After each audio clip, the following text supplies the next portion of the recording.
तुम्ही ज्यावेळी बोरिवलीत आला होतात, तर तुम्हाला एअरलिफ्ट केलं असं लोकं म्हणायचे. पण मला असं वाटतं आता तुम्ही अनेक मुद्दे सुद्धा लिफ्ट करताय. तर ह्या सगळ्यामध्ये जेव्हा आता तुम्ही काम करत आहात, अ, बऱ्याचदा असं पाहिलं जातं, की तुम्ही आणि देवेंद्र फडणवीसजी, मुख्यमंत्री साहेब यांच्यामध्ये चेहऱ्यात बरचसं साम्य आहे. तर ह्याचा कधी ॲडव्हांटेज घेतलाय का? आता असं ऐकलंय की देव एकासारखे काही लोकांना बनवत असतो. योगायोग आहे की त्यांचा चेहरा आणि माझा चेहरा थोडी याच्यामध्ये पर्सनॅलिटी सुद्धा. पर्सनॅलिटीमध्ये सुद्धा साम्य आहे.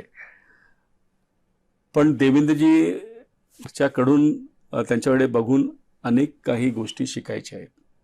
म्हणजे मी एक गोष्ट हे ऐकतो की सार्वजनिक जीवनात असताना सुद्धा कधी सुद्धा आपल्या स्टेटमेंटसाठी देवेंद्रजींना माफी मागावी लागली नाही.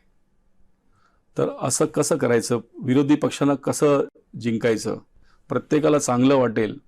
मुख्यमंत्री असताना सुद्धा एक SMS केला कोणी तर त्याचं उत्तर देतात ते. एवढं सहज कसं व्हायचं, एवढे व्यस्त असताना सुद्धा प्रत्येकाला विश्वास वाटतो की देवेंद्रजी माझ्यासाठी करणार, हे कसं करायचं. आणि चेहऱ्यामध्ये साम्य आहे. नमो ॲप सुद्धा जेव्हा आम्ही स्कॅन करतो तर 70% फोटो देवेंद्रजींचे येतात, 30% माझे येतात. आणि म्हणजे टेक्नॉलॉजी AI सुद्धा सांगते की आमच्या दोघांच्या चेहऱ्यामध्ये साम्य आहे. अनेक लोक हे बोलत असतात, पण फक्त चेहरा साम्य आहे. आदर्श तेच आहेत. मला त्यांच्याकडे आदर्श व्यक्तिमत्व म्हणूनच मी बघतो आणि त्यांच्याकडून शिकण्याचा प्रयत्न करतो.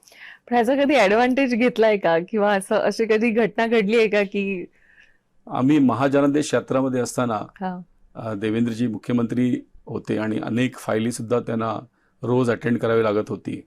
अशावेळी बसमध्ये मी समोर बसून लोकांना हात दाखवत असो आणि साहेब मागे बसून फायली क्लिअर करत होते. पण चांगल्यासाठीच केलं. कधी त्याचं गैरवापर केला नाही आणि करणार सुद्धा नाही.